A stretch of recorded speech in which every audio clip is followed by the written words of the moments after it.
Financial Argument. Follow us on YouTube.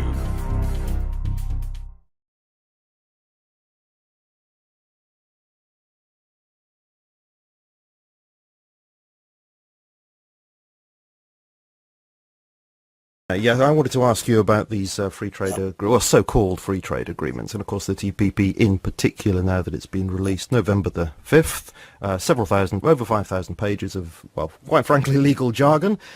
So there are also the TTIP, which is the Transatlantic Trade and Investment Partnership, which is still being secretly negotiated, and we have the TISA, the Trade in Services Agreement, which is coming down the road as well. So I really wanted to ask you about the TPP, of course, because that's the one that we have access to now. Now, you wrote a piece at your blog about 10 days ago called The Reinsurfment of Western Peoples, and you linked to a powerful piece by Chris Hedges called The Most Brazen Corporate Power Grab in American History. Does a really good job, I think, of pointing out just how devastating this TPP looks like it's going to be if it does in fact get accepted by the US Congress, which it looks like it's going to under this fast-track legislation. Now, we did have an interview here on TMR about this last year with a UK film director, David Malone, went into quite a lot of detail about this. So I'm going to say to people, please go back and listen to that initial interview there. But, you said this was something that you've been meaning to write about at length. So I'm going to invite you, please, would you share your thoughts about this TPP with us now on this program? Yes, it has nothing whatsoever to do with trade. They use trade because they can associate that with free trade, which they have everybody brainwashed to think is good and everybody benefits. But it has nothing whatsoever to do with trade. What these partnerships do, both the Atlantic and the Pacific, what they do is they make the global corporations immune to the laws of the country in which they do business, because any law that interferes with the corporation can be said to be a restraint on trade, particularly if it adversely affects the profits of the corporation. So what these partnerships are and are intended to be is to make corporations immune to the law of sovereign countries. Indeed, further, it puts the sovereign countries under the control of corporate tribunals who can rule, for example, that the French laws against GMOs are restraints of trade, and these corporate tribunals are higher law than the French government and can fine the French government for these laws, can sue the French government for these laws. Anything that interferes with the profit of a global corporation is defined as a restraint on trade, illegal, and the sovereign, so-called sovereign government responsible is subject to retribution, financial retribution from the corporate tribunals who sit above the sovereign law of the countries. That's what the partnerships do. Why would anyone agree to this? Because they're paid off. Every one of the negotiators was paid off. You linked to a very remarkable article by Paula Casala in Op-Ed News from 20th of June, and she lists the data here about who was paid what. And there are representatives who voted yes, were paid, she says, $197 million. For the no's, they were paid $23 million. So it's very clear where the weighting is on that one. Well, that is about the fast-track decision that Congress made. And this is about the payoffs in terms of political contributions to the re-election funds of the representatives and senators paid by the corporations that favored the partnerships. And the small amount of money that was paid to the people who voted against it, these are from environmental type organizations opposed to GMOs and that sort of thing.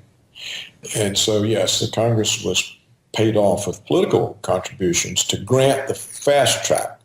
And what fast track means is it means that the U.S. trade representative, that is a corporate agent, can make the agreements with corporate agents of the other countries in secret.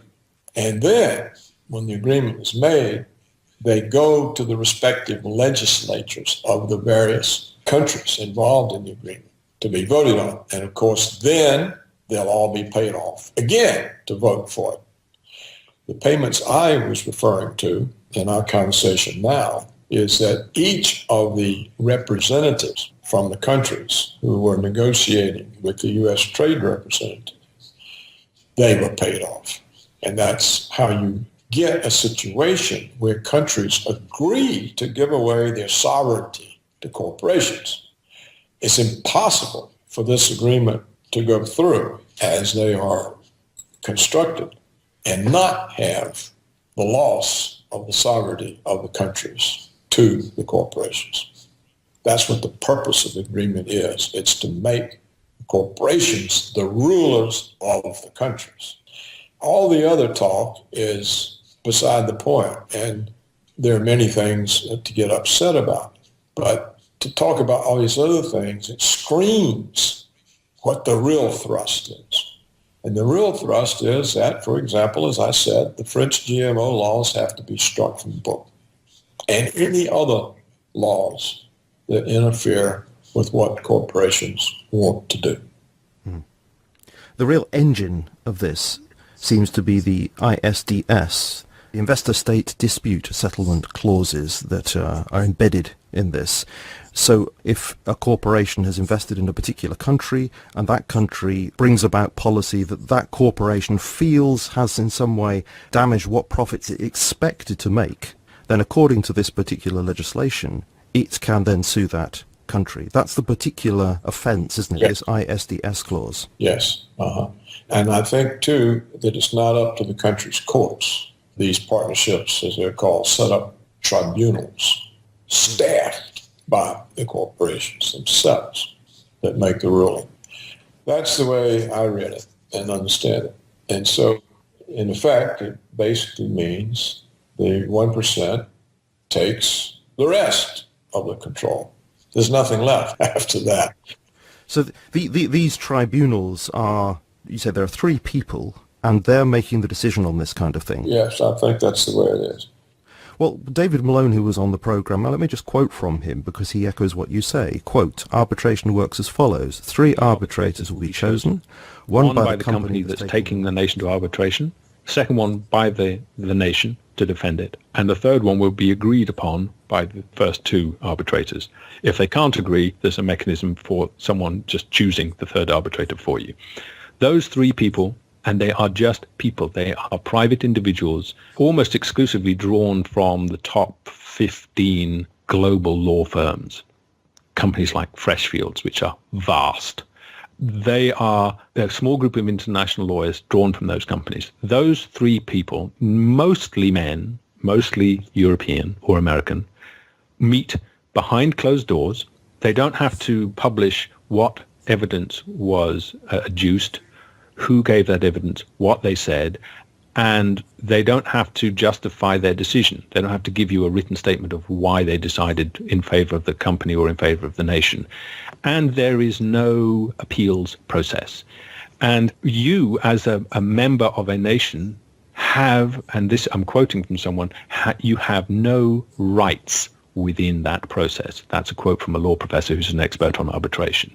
No rights. No rights in this process. Right. That's exactly correct. And keep in mind that these law firms are the law firms that serve the corporations. So they're not in any sense independent either, because all their revenues come from representing the corporations. So that's exactly the case. That's what I said. It simply means government is dispensed with. There's no point in having presidents, prime ministers, parliaments, or even courts, because all decisions are now made by the corporations. And they have total control of the outcome and don't have to give any accounting of how they make decisions. So what you read is correct, that person is correct, and that's the intent of these partnerships. And again, how much of this is the media telling you? Virtually nothing. Nothing. Yes, indeed. Well, I've mentioned it to people in my own, social life, and they just look at you blankly. Yeah, I know. There are a couple of other things that I wanted to just bring to attention. James Corbett's written a piece about this with International Forecaster. Three particular ways in which the TPP, he says, even worse than we imagined, and he just picks out three things here, interpreting the legal jargon. A couple of things here I noted. One was copyright and IP, and he says that under this agreement, then the TPP privileges the complainer so that ISPs will be obliged to take down material that's complained against for copyright reasons just by default. So even if it's fair use copyrighted material, it can be just taken down if somebody complains about it. And then, of course, the person who's had the material taken down will need to go through lengthy processes, to reinstate that. So, I mean, that obviously means that corporations, governments can just hide whatever information they don't like, even if it's used under fair use. Right. Exactly. Another one which he pointed to is food safety, which you've also mentioned, but he notes that imports will be, you'll have to object to an import based on objective science, which is very vague, and I can't help thinking that means establishment science. So, entities like the FDA will need to define what is objective, Right. So, I mean, just having grounds for concern won't matter. You actually can have to prove on the basis of what these establishment bodies would say is proof that a product is unsafe. So the onus is on you to prove that things are unsafe to consume, which is, to my mind, is completely the opposite of what it should be. So this all sounds extremely bad. Yes, it is, and it'll go through because the corporations will pay off the crooked politicians, and they'll take the money and let it go through. That's exactly what will happen. You have to understand what this basically means is that we've moved to a higher form of tyranny. This is tyranny beyond anything that George Orwell could imagine, or fascism or anything of the sort. This is rule by money. The top, the 1%, or actually the 1/10 of 1%. This is ruled by them on the basis of money and money alone. And it's devoid of any concept of justice or mercy or fairness or, concern for others. It's driven by maximizing the bottom line. And what this shows is that in the end, capitalism becomes the most tyrannical of all systems. It becomes a political system in itself and tyrannical, and more so even than kings once were or Roman emperors, because there's no check on the power of the corporations. All restraints on the power of corporations are removed and gone. No restraint of law, no restraint of democracy, no restraint of morality. It's total freedom of corporations to loot, extract whatever they want. What do you make of the, I think, rather lame claim that this is going to be good for people's wages and then for employment? It's a lie, like everything else. It's just another lie.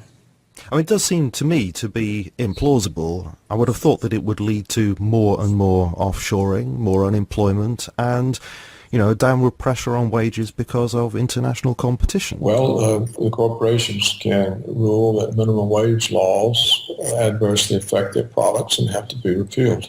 So there can't be any labor laws under partnerships. Labor laws are passé, they're overturned, just like laws against GMOs are overturned. There can't be any law the corporation has to supply any kind of benefits, medical coverage or pensions or accept unions. I mean, the corporations can say, all right, we'll pay 10 cents an hour. That's it. Anything else adversely affects our profits. They can do whatever they want. It's a dictatorship of 1/10 of the 1%. And now the question is, since Russia and China are not part of this, what are the consequences? The BRICS aren't in it. South America's not. What do we have? We have a situation where in the so-called democratic world, that is Washington's European and Asian puppets, like Japan, Korea, and of course the Europeans, they live in total tyranny. But what happens with Russia and China and the BRICS? They're not brought into this system. So you have two different worlds, and they don't interact. So we're getting a kind of Eurasia and Oceania situation. Exactly. Exactly. That's exactly what you're getting. And of course, you can't talk about this or get any discussion because the corporations don't want the media to talk about it. If they do, they pull their advertising, the media dies. So the corporations have the same control over the media that governments do. You see, in the United States, 90% of the media belongs to 6 mega companies. The value of the companies is their federal broadcast licenses and their advertising revenues. If they go against the government, the federal broadcast licenses might not be renewed, in which case companies worth billions and billions of dollars fall to zero net worth. If, on the other hand, they annoy the people who provide the advertising revenues by exposing these partnerships or anything of the sort, there go the advertising revenues. And so their revenues fall, their costs up, they're bankrupt. Yeah. So the media essentially the Western media has no independence. None.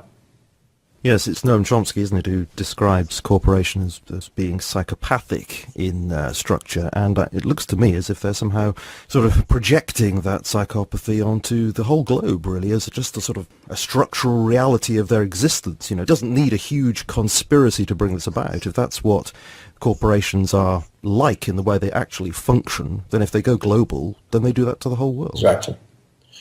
Exactly.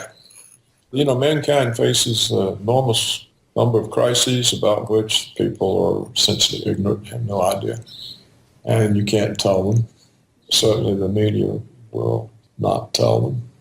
Well, of course, the alternative media can, but then, of course, it's very easy to say, well, we'll dismiss the alternative media because they're just a bunch of conspiracy theorists. Right. They're conspiracy theorists. That's right. The other thing I did want to ask you just very briefly about is the TISA, which sounds really quite frightening in its own way, where service industry is going to be liberalised so that governments are going to find it harder and harder to actually provide public services. And I've read that the US Postal Service is most likely to become privatised in various ways. Now, I turned to the European Commission's website to see what the EU is saying about this, and this is what they say, that education, health, social services, water, TV, and of course justice, police, etc., are going to be protected in various ways. And they're very positive about that. It's a sort of Q&A. Will this be affected? Will that be affected? They say, no, don't worry about that kind of thing. But, I can't help but fear, when you give these definitions, education won't be affected, that's okay. Governments will still be able to provide that. It's so vague that there may be all sorts of services within education that could be privatised, that I'm not sure where this begins and ends, So my fears are still for those very areas that they say are going to be protected. I mean, what do you feel about that? Do you think even those areas are under danger? Yes, I do. We just look at the extent of privatization within the United States military. All sorts of functions that used to be performed by the military itself are now performed by highly paid private enterprises. Look at the enormous amount of privatized prisons in the United States. We now have a massive number of privatized prisons. The contracts require that the prisons be kept full. The inmate population is leased out to private companies for tiny wages, 69 cents an hour, stuff like that. These prison populations are employed producing all kinds of things, military gear, customer service work for corporations. Some of them are making components for Apple Computer. All of this is another lucrative aspect of the privatization. The labor is leased out to private firms and is not paid. So we could easily have a situation where education is officially provided by the government, and yet all this teaching staff work for some company that the local education authority is... Yeah, they will hire a private firm to come run it, yeah. This has happened extensively in the military. It used to be soldiers would have KP duty, that meant kitchen duty. They would sit there peeling potatoes. The Army now is all fed under private contracts by private firms. That's just one example. the national health will be privatized. The government will hire private firms to provide the medical services. And yet they specifically say, no, that's not in danger. And yet the picture that you're painting here is of it being eaten away from inside by all these privatized arrangements. Yet never pay any attention to anything a government says. What government has ever kept its word about anything? In fact, I challenge you to find one true statement coming out of the United States government in the last 20 years. One. Just find one. I'll have a go, and I might get back to you at length. Or perhaps not. So I think we've covered it, Julian. It's a dangerous situation for the West. I think the West essentially no longer exists. There's a caricature of it, but it's not there. All of its institutions, things like civil liberties, things that people fought for centuries. You know, where it began with in England with Magna Carta. First, only the aristocracy had any civil liberties, and then over the centuries, it gradually gets extended. You get the Glorious Revolution, 1680. Now, Parliament is supreme, not the king. King's subject to law. People are protected by the rule of law. These are massive achievements that took centuries. They're all gone. 9/11 got rid of all of them. Because everything that's happened since 9/11 has been a consequence of that agenda. The latest being the Paris attacks, which has now gotten rid of whatever civil liberties the French had. And the same thing will occur in Britain. I mean, you've already had your post office sold off and privatized. Sure. They can sell the post office, they can sell the national health. So how can the corporations make money when all the jobs in the West are offshore and nobody has any money? Because in the United States, the real median family income has been falling for years. So where is the consumer demand? How do you make money? You can't. The way the corporations make money now is they appropriate tax revenues. The government hires them to perform public functions and pays them with tax revenues. It's the only way corporations can make money. The banks can make money by extracting economic rents, capitalizing them into debt obligations, and collecting interest. But nobody else. There's no other way you can make any money. And if you've got any savings, how can you make any money in your savings? You've got zero interest rates, negative interest rates. Stock markets, which are, you're going to be crazy to be in there because it's all a house of cards. It's a gambling casino. Nobody can make money. The corporations can't make money. And so they're moving into being paid to perform public operations out of tax revenues. They pay tax revenues. So you've had cities like Chicago that sold off the revenues of their parking meters.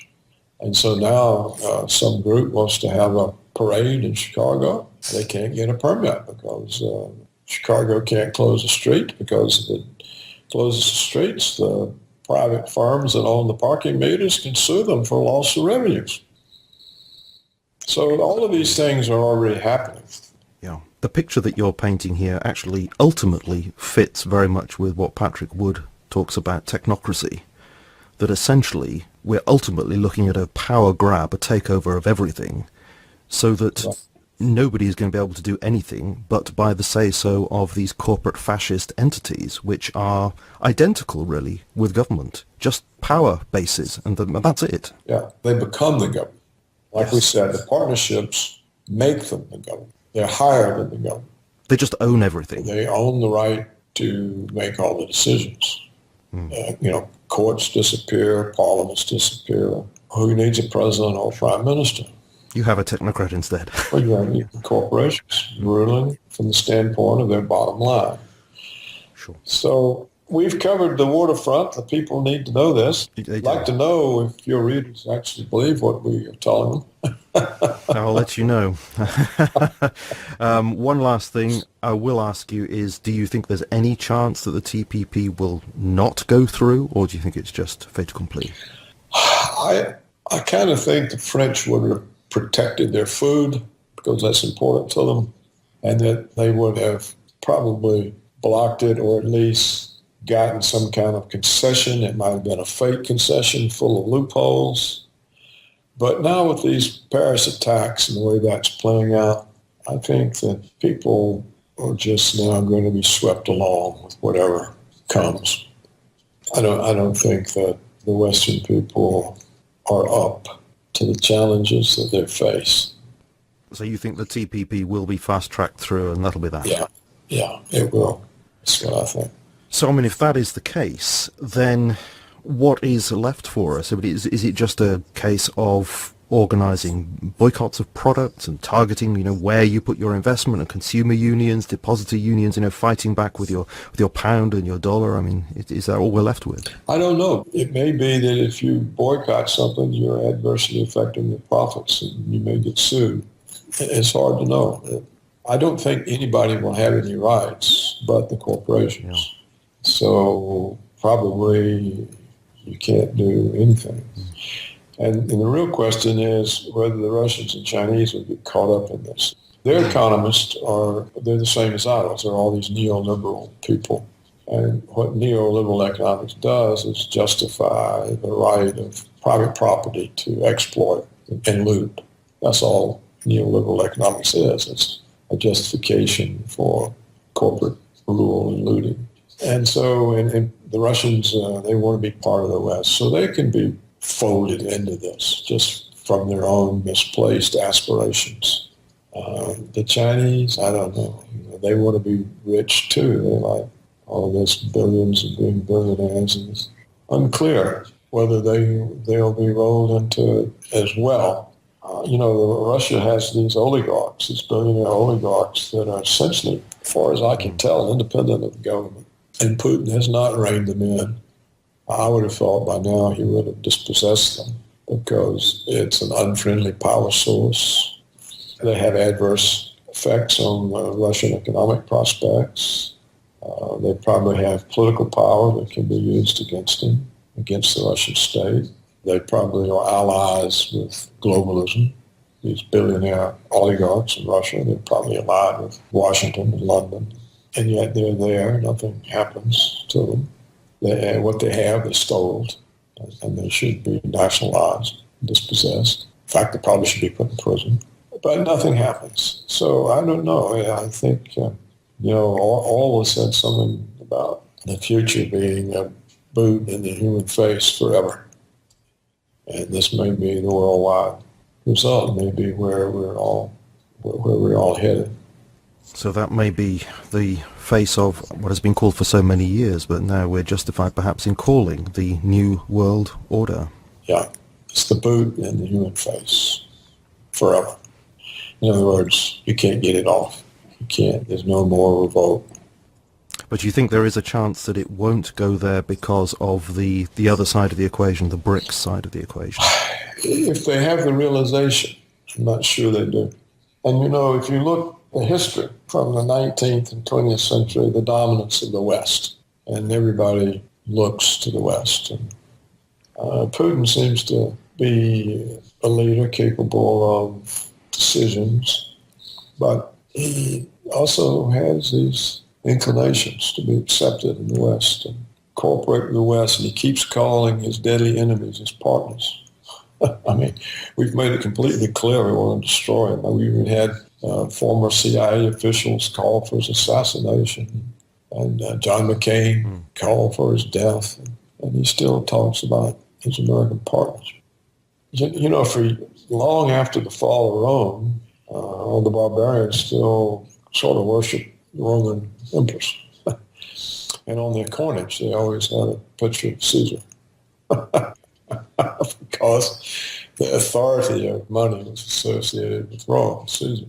You have these coins from the barbarian kingdoms that followed Rome, and they've got Caesar on them.